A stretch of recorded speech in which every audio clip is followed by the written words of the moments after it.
Letter 86, Battle Line near Gaines Mill, Virginia, June 11th, 1864. Dear Georgie, my last from you of 21st last month. I'm truly sorry to hear of your suffering so much of toothache. You have had a hard time since commencement of this war. I'm hopeful that the end of this war is not far distant in the future, that we will soon meet, to part no more while we live. When I wrote my last, we were then in the rear for the purpose of resting, washing, and changing clothing. We remained there 2 days, returned to trenches last night. We are not in the front trench, but close enough to the Yankees to be compelled to keep our heads down. Many balls are continually passing over us, and we are much annoyed by an occasional shell thrown from a mortar. Shells thrown from mortars are thrown up for the purpose of dropping them in the trenches.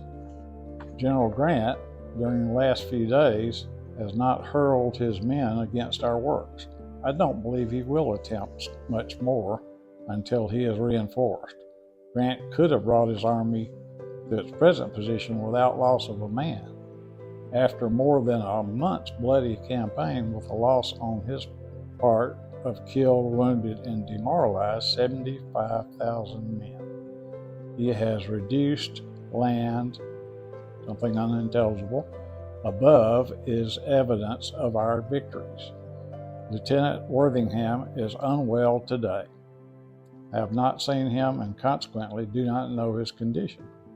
He is at Field Hospital. Truss, Morrow, and Fawkes are well. Glenn is unwell. J.B. Martin is at Brigade Hospitals doing well. I have not heard from Ralph since the day after he was wounded. He was sent to Richmond. I expect news from him tonight. I hope he is doing well. Georgie, when I have an opportunity, I will send you some money. Don't put yourself to any trouble about having shoes or boots made for me. I have captured an excellent pair of shoes. Will capture more if I live. Ralph has Johnny's watch. I have a gun and pistol for your papa. I have not yet been able to get a repeater.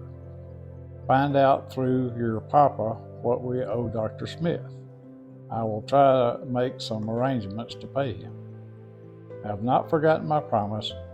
I'm doing all I can do to whip this fight, but nothing more than I have done heretofore. My position is more conspicuous than it was in former campaigns, and as I was then confined to Company B. My love to the family, your husband, Elias Davis.